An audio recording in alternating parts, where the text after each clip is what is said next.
Mark Wagner took another slow sip of his bourbon before setting it back down on the worn, dark table that separated him from his two very confused brothers-in-law. He looked from one to the other, noting the tension in their faces.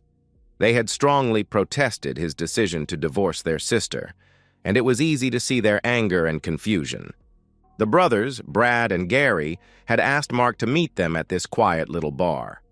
The high-back booth afforded them some privacy, but they still spoke in hushed tones. Brad leaned forward, his expression a mix of frustration and disbelief. "Come on, Mark!" "You're not being fair. I know what our sister did was stupid, but you went along with it." Gary nodded vigorously beside his brother. "While there's no way I would have left my wife with a group of guys I'd just met, you allowed it. She said you told her she could stay with them and have her dances. I don't know why you'd do that, but you can't punish her for it now." Mark snorted and shook his head. "I think you guys have been skillfully misinformed. Tell me exactly what Jill told you." Gary gestured at Brad to respond, and Brad cleared his throat. "Jill said you ran into some new friends you had met earlier at that resort you visited last week for your anniversary," Brad explained. "She said they were a wild group, and you were all getting pretty drunk. At some point, you decided to call it a night and wanted to go back to your room, but she wanted to party more. You told her she could stay with them, but you'd had enough for one night and went to bed. Then later, when she tried to tell you about it, you were all upset and demanded that you both leave the resort a day early."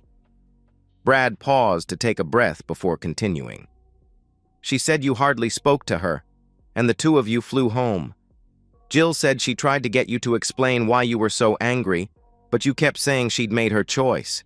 Then yesterday she got divorce papers served to her at work." Gary had been nodding to confirm all that Brad had said. "What the heck, Mark? You're divorcing my sister because she stayed out a little later than you wanted? That's insane."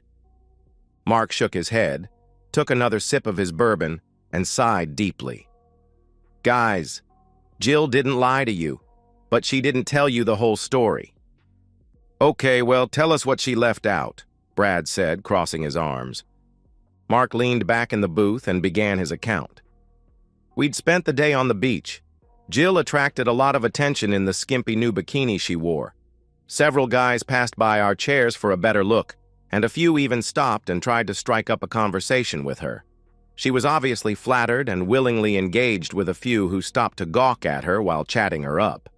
Several times I had to more or less tell them to move along, and Jill got a little huffy with me about being rude to her admirers." He paused, remembering the scene vividly. "I just kinda laughed and said I didn't want any of them to think my beautiful wife was available, so I suggested they find a single woman to chat up. I wasn't angry. I just wanted to spend some quiet time enjoying the beautiful beach with my wife. After I said that, Jill relaxed, but I could tell she didn't like me raining on her parade." Mark took another sip of his drink, eyes turning distant. "We headed back to our room and jumped into the shower together." The brothers grimaced simultaneously, and Mark nodded in acknowledgement. "Let's just say she teased me enough to get a reaction out of me, but then exited the shower, saying we needed to get going to make our reservation for dinner. We shared a bottle of wine and had a romantic dinner. I was eager to get back to the room, but she wanted to go dancing. As you know, Jill loves to dance, so we went into the little lounge adjacent to the dining area." Mark's expression darkened as he continued. "We danced a few times and then found a table.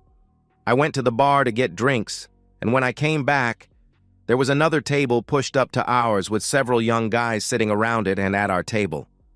I walked up to the group and stood behind the guy who had taken my seat." His voice tightened. Jill looked up at me, reached up to accept her drink, and then resumed talking to the young stud sitting in my seat. I waited about 20 seconds while they talked. Then I sat my drink down in front of him and loudly told him he was in my seat.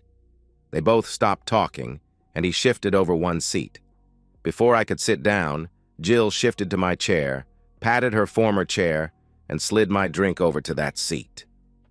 Mark shook his head, the memory clearly still painful. I wasn't sure what she was doing, but I sat down, and she reached over to rub the inside of my thigh. I looked down at her hand, and then turned to speak to her, but saw only the back of her head. She had leaned over to talk to the guy who had been in my chair. She was fully engaged with the guy and was just using her right hand to keep me distracted. Well, it worked for a few moments, but then I got upset and yanked her hand away. That got her attention, and she turned to face me. She quickly realized I was upset. Mark's jaw tightened as he continued. Jill proceeded to introduce me to Danny, Jim, Stephen, and Mark, the guys she had been talking to on the beach earlier in the day. She said while I was gone, they saw her sitting alone and came over to say hello. Before I could respond to her, she said she'd promised them each a dance, stood, and walked off with the guy next to her. Gary interrupted, his face showing dawning comprehension. So let me get this straight. She invited these guys to sit with you and accepted a dance with each of them without asking you about it. Yep, Mark confirmed. I had no idea what was going on. I was at the bar getting drinks. I didn't want them there, and I sure as heck didn't want to compete with 4 strangers for my wife's attention. So what did you do? Brad asked, his earlier hostility fading. I turned to the other 3 guys and told them Jill and I were there to celebrate our 7th anniversary, and I would appreciate it if they would give us some privacy and let us get on with our evening. Gary sighed, running a hand through his hair. I take it they didn't take the hint. Mark shook his head. Jill came back to the table with Danny. She was giggling as she sat down and chugged her drink. She then stood and asked me to get her a refill while she danced with Jim. I grabbed her arm and pulled her roughly back down into her seat. I told her she was done dancing with these guys and we needed to leave. His voice hardened. She jerked her arm loose and said she'd promised each of them a dance, and she wasn't leaving. I reminded her we were there to celebrate our anniversary, and my fetching drinks while she danced with strangers wasn't my idea of celebrating. Mark's knuckles whitened around his glass. Jill stood and said I needn't bother because she was sure one of the guys would get her a drink. She said she was just having fun and I was being a jerk because I didn't get what I wanted in the shower. At that, the 4 young guys all started laughing at me and commenting that I must not be able to show Jill a good time. Oh man, Brad said as Gary shook his head. At that point, I'd had enough, Mark continued. I stood and got into Jill's face. I said I'd had enough nonsense for one night and I was leaving. I told her she could come with me and try to salvage the rest of our holiday, or she could stay and party with her new friends. Mark's voice was quiet now. I shoved her purse into her hands and stepped away from the table. I paused and looked directly at her, and she didn't move. I could tell Jill was really upset at me, but I never expected her to do what she did next. She dropped her purse back onto the table and said she was going to finish her dances. She dismissed me by saying she had her own room key, so I didn't need to wait up for her. Holy cow, Brad said, now looking genuinely shocked. Okay, granted that's disrespectful, but is it really a deal breaker? I mean, I can see why you'd be upset, but she just danced with a couple of guys and then came back to the room. Did she apologize when she came in? Mark's smile was cold. Had she done that, maybe we wouldn't have had such a big fight. But it didn't happen that way. The brothers looked at each other and slumped in their seats. What happened?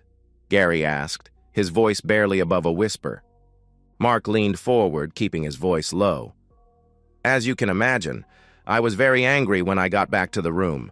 It was nearly 11 o'clock. I stormed around a bit, waiting for her to show up. I hit the minibar and drank a couple of beers. When I finished the second beer, it was almost midnight, and I knew the lounge closed at midnight. I decided to take a shower and try to cool down.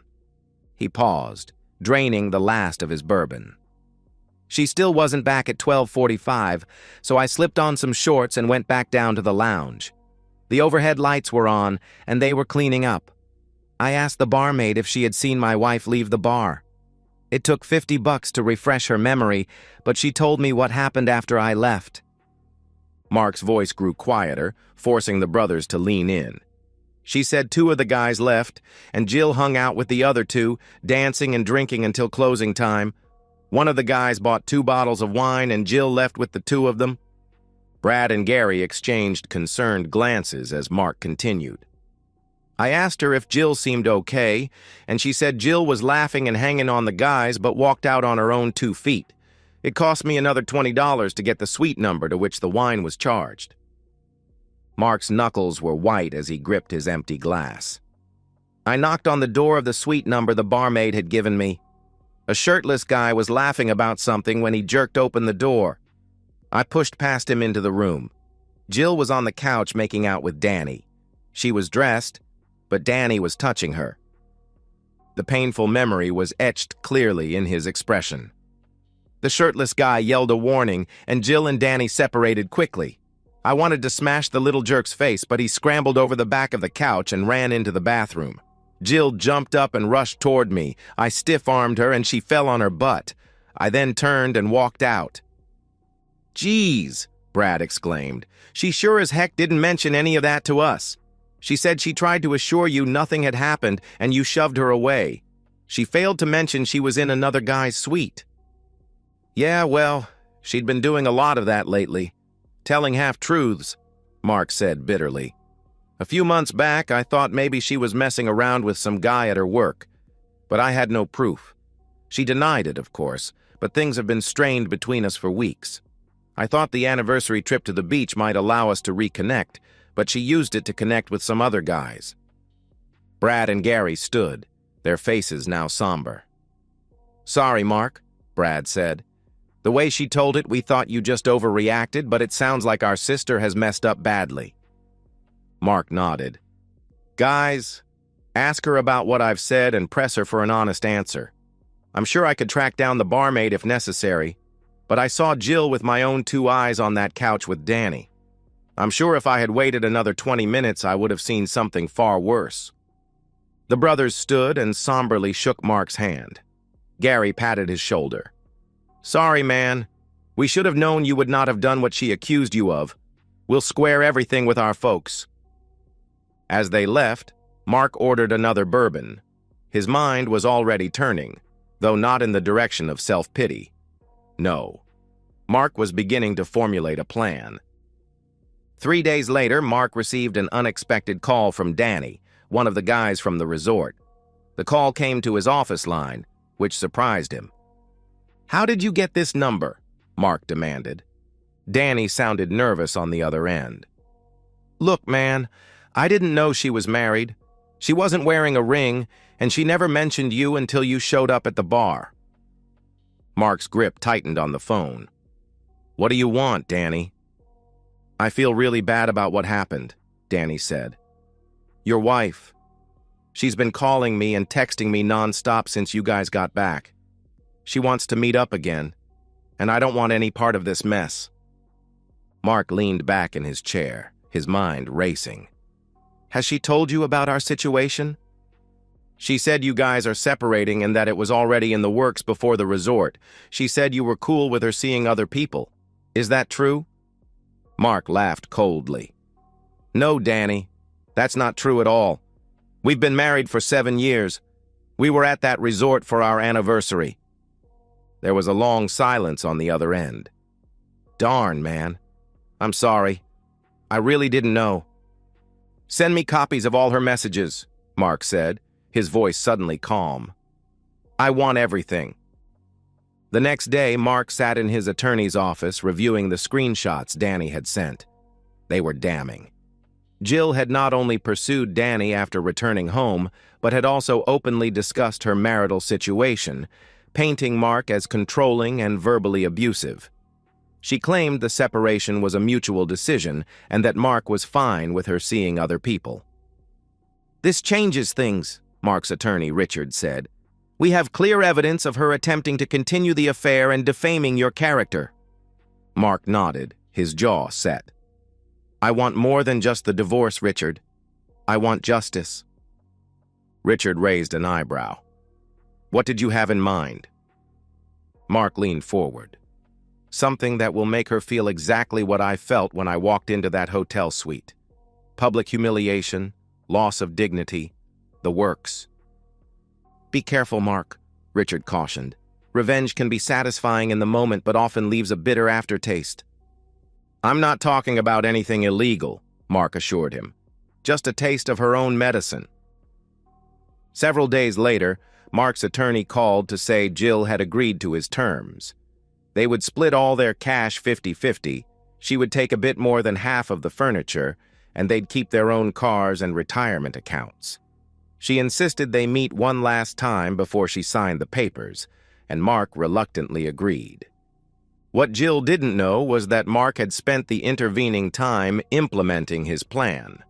With help from his PA, Mary Ann, he had put together a comprehensive dossier on Jill's activities, both at the resort and after. Danny had reluctantly agreed to cooperate, providing not just the text messages, but also details about what Jill had said about her marriage during their brief encounter. More importantly, Mark had confirmed his suspicions about Jill's friend from work, Jane. A private investigator had documented several meetings between Jill and a male colleague, often at a hotel during lunch breaks. The evidence was circumstantial but damning when combined with everything else. She was already at the lawyer's office when Mark arrived. Richard told him she was in the conference room waiting. When Mark stepped into the room, she stood and moved toward him, coming in for a hug. Mark skirted around the table and sat. Jill looked hurt, but she returned to her seat. "Okay, Jill, you asked for this meeting. What do you want to say?" Mark asked, his voice neutral. Jill leaned forward, her expression contrite. "Mark, I'm sorry for the way I acted. I was angry with you, and instead of talking things out with you, I tried to make you jealous by flirting with those guys. They were young and buff and made me feel like I was some kind of queen. The flattery went to my head and I decided I needed payback for what you'd done." Mark blinked at her, genuine confusion on his face. "What the heck are you talking about? What the heck did I do?" "Oh, come on, Mark." Jill's voice rose slightly. "I saw you at the Hilton. Jane and I both saw you hugging the young girl. You were right in front of the elevator, so Jane and I knew you'd been upstairs with her, you jerk. How could you do that to me and then just come home like nothing happened?" It took a few moments for Mark to put it together. "About 4 months ago, you saw me with a tall, beautiful African-American lady, maybe 23 to 24. "Yes," Jill exclaimed. "She hugged you and kissed your cheek. She must have been very pleased with what you paid her." Mark's face darkened in anger. "Paid her? You thought she was a hooker?" "Spiked heels, beautiful short outfit, and she was all over you, and you were all smiles as you hugged her. It was disgusting." "So you caught me with a hooker, and you never said anything about it?" Mark asked, his voice dangerously calm. "I was going to storm over there and confront you, but Janie stopped me. She said all men are dogs, and I should get my revenge before I confront you." "Janie? Your 3 times divorced friend from work? That Janie?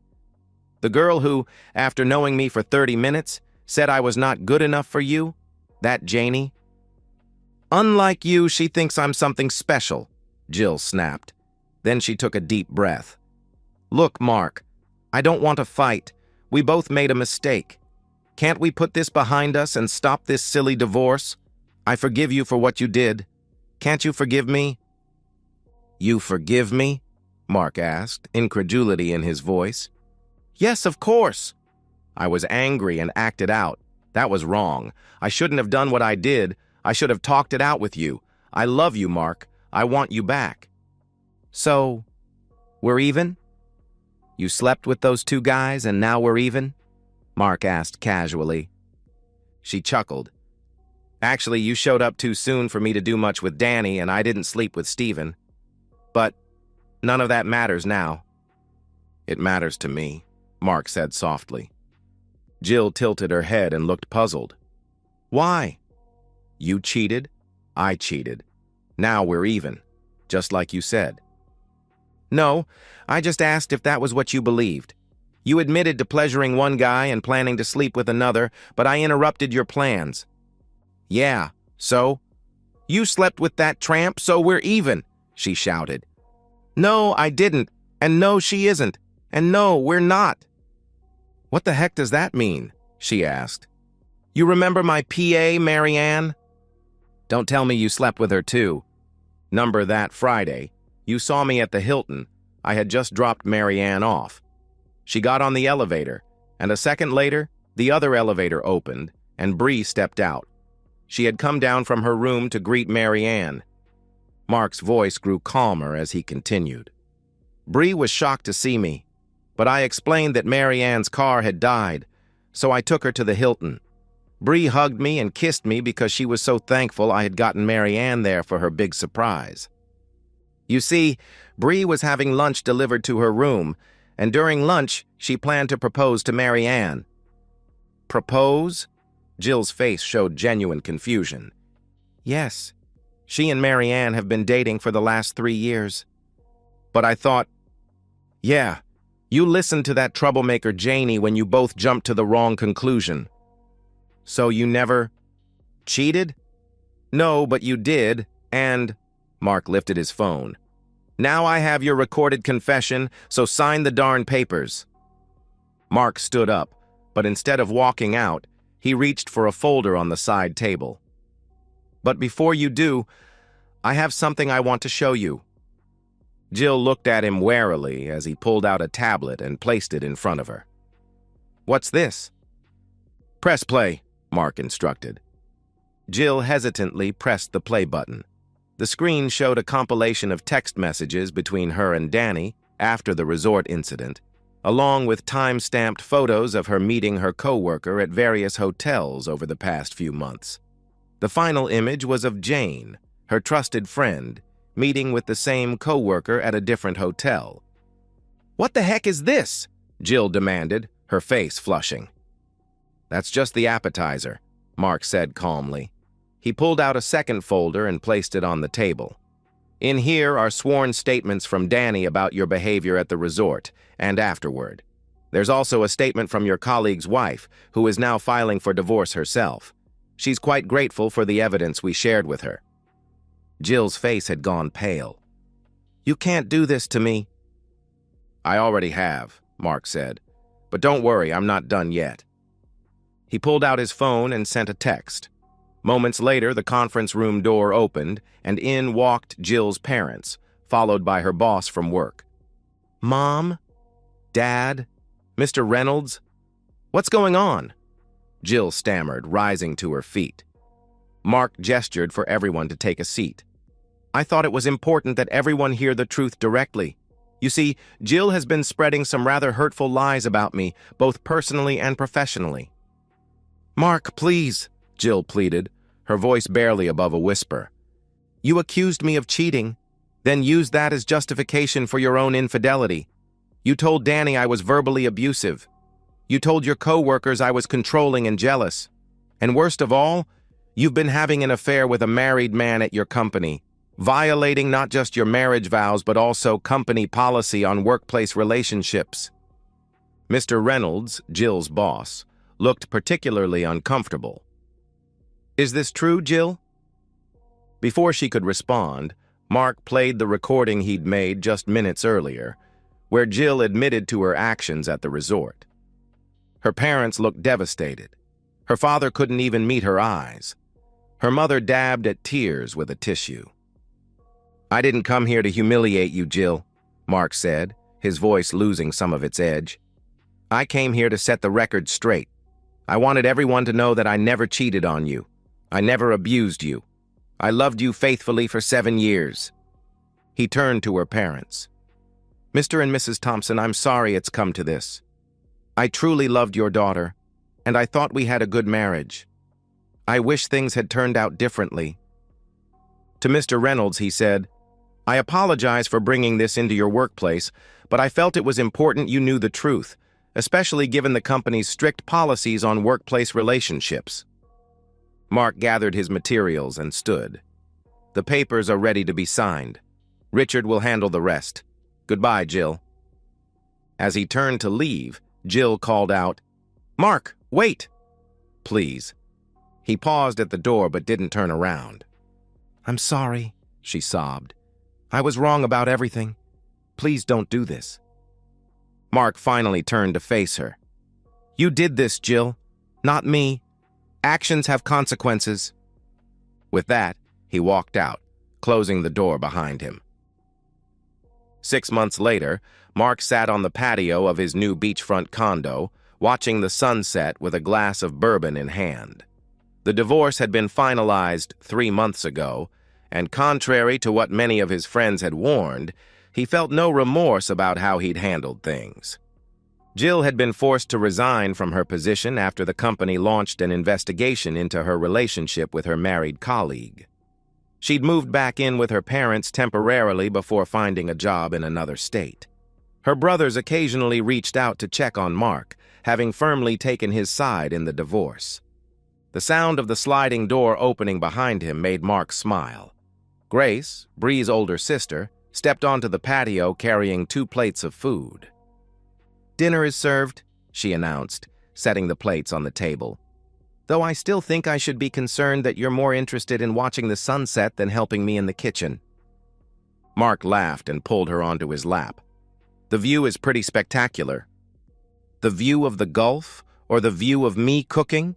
she teased, draping her arms around his neck. "Both," he admitted, "but mostly you." Grace had been a surprise blessing in his life. Bree and Mary Ann had indeed invited him to dinner after the confrontation with Jill, and Grace had been there as promised. They'd hit it off immediately, and 6 months later they were practically living together. "Have you heard anything?"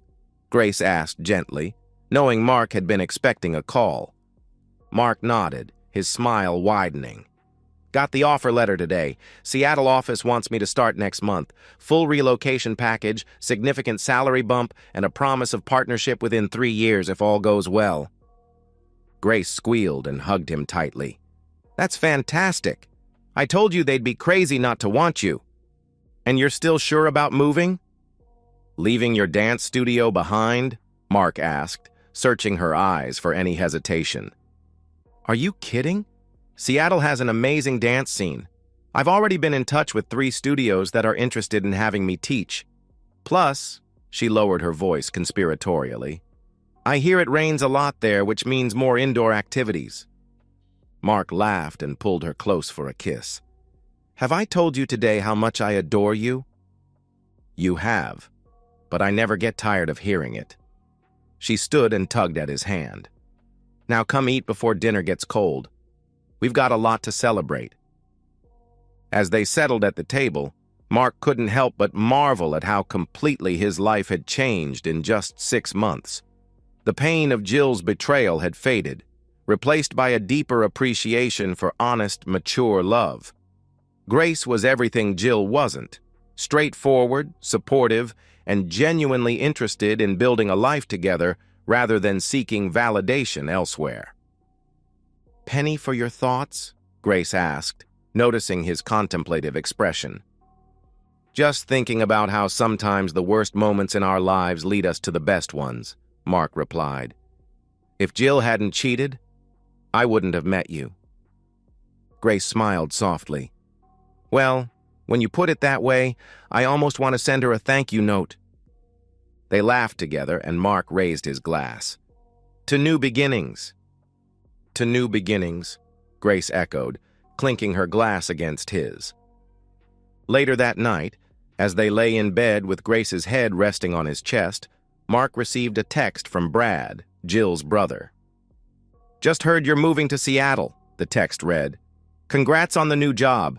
You deserve all the happiness in the world, man. Keep in touch." Mark smiled and typed a quick reply. "Thanks, Brad. Grace and I would love to have you visit once we're settled. Life has a way of working out exactly as it should." He set his phone aside and wrapped his arm more securely around Grace's sleeping form. The ultimate revenge, he realized, wasn't in humiliating Jill or exposing her lies.